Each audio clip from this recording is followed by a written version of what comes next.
começamos a nossa conversa de hoje.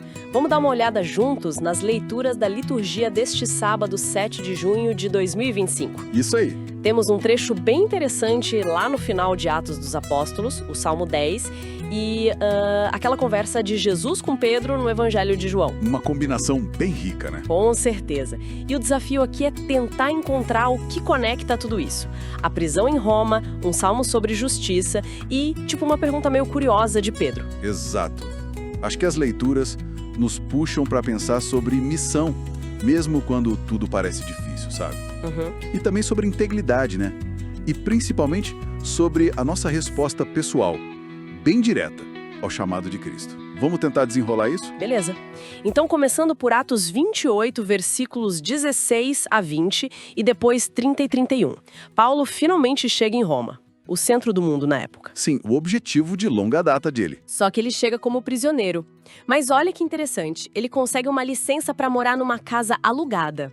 Vigiado, claro, mas em casa. É, uma situação peculiar. E o mais incrível é o que o texto diz. Ele recebia todos os que o procuravam, pregando o reino de Deus e ensinando as coisas referentes ao Senhor Jesus Cristo com toda a coragem e sem obstáculos. Impressionante, né? Como assim sem obstáculos? Ele estava preso. Pois é. Acho que aí está a grande sacada da liberdade cristã, sabe? A prisão física não prendeu a palavra, nem o espírito missionário dele. Entendi. Ele tinha uma liberdade interior, assim, notável. As correntes ali fora não impediram a coragem dele de anunciar. Faz sentido. Mostra que a missão não depende, assim, das condições perfeitas, né? Depende mais da nossa disposição e da força que vem do Espírito. A tal prisão domiciliar virou um ponto de evangelização. Puxa, que perspectiva forte.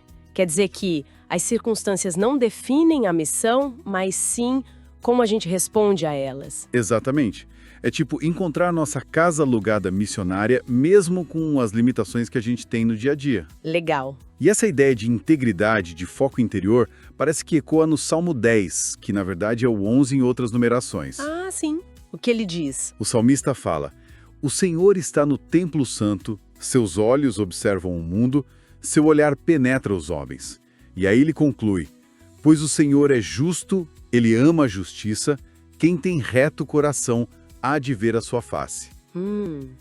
Reto coração. Isso. Tem uma ligação direta aí entre a justiça de Deus e essa retidão de coração que é necessária para vê-lo, para ter essa comunhão. Reto coração, isso é mais do que só não fazer coisa errada, né? Parece que aponta para uma autenticidade, uma sinceridade lá no fundo. Sim, sim. Na busca por Deus e por ser justo com os outros também. Uma vida alinhada por dentro e por fora. Perfeito. É essa integridade. Viver com o coração reto é buscar essa coerência entre o que a gente crê e o que a gente vive. Sabe? Uma sinceridade que coloca a gente na sintonia de Deus, que é justo e ama a justiça. É a condição para essa relação mais profunda, para ver a face dele.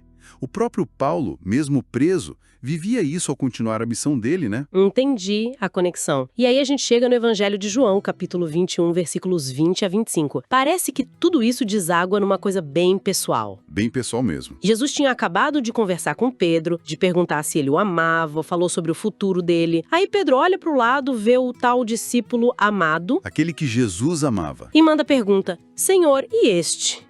É quase uma fofoca santa, não é? Meio. É total. Uma reação super-humana, né? É muito fácil a gente desviar o olhar do nosso prato e querer saber o que tem no prato do outro. Pois é. Mas a resposta de Jesus, olha, é um porte seco. Se eu quero que ele permaneça até que eu venha, que te importa? Tu segue-me. Pá, direto ao ponto. Nossa. O foco volta na hora para a relação pessoal do Pedro com Jesus, uma relação que não dá para transferir. É um belo puxão de orelha, né? Necessário, talvez. Quantas vezes a gente gasta energia comparando, se preocupando com o caminho do outro? Demais. Quando o chamado principal é esse, tão direto, tu segue-me. A gente se perde nisso fácil. É um lembrete constante, eu acho. O seguimento de Cristo é uma vocação pessoalíssima. Cada um tem seu ritmo, seu jeito, seus desafios, suas graças. Sim. A santidade não é um tamanho único, né? Comparar só leva para inveja ou para a gente ficar para baixo. Jesus chama a gente para focar na nossa resposta, no nosso sim de cada dia. E aí a ligação entre as leituras fica mais clara, né? Fica assim. Seja lá em Roma, como Paulo, cheio de restrições, ou talvez com um caminho diferente, como o do discípulo amado. Mas o que importa mesmo é a fidelidade pessoal ao chamado. É cultivar aquele coração reto que busca seguir Jesus, apesar de tudo. Então, acho que o grande recado que fica dessas leituras é esse chamado direto pessoal. Tu segue-me. Isso. Deixar as distrações, as comparações de lado e focar na própria jornada com Cristo.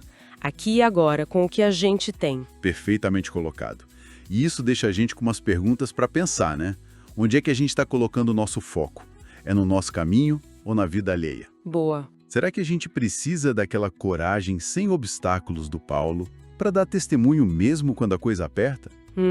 A gente está buscando ativamente ter um coração reto, sincero diante de Deus? Perguntas importantes para levar para a vida, para a oração. Talvez um primeiro passo seja só perceber quando a gente cai na comparação, sabe? Sim, a consciência disso já é muito. E aí, conscientemente voltar o foco para agradecer pelo próprio caminho e para ouvir Jesus dizendo, segue-me. Uma aplicação prática excelente. E fica aquela provocação final, então. Se Jesus está dizendo, segue-me hoje para cada um de nós, qual é o próximo passo? Mesmo que pequeno. O que a gente pode fazer para atender esse chamado na nossa realidade concreta agora? O que significa seguir neste momento da vida? Excelente, dá muito pano para manga. Bom, essa foi nossa conversa sobre as leituras de hoje. Valeu e até a próxima!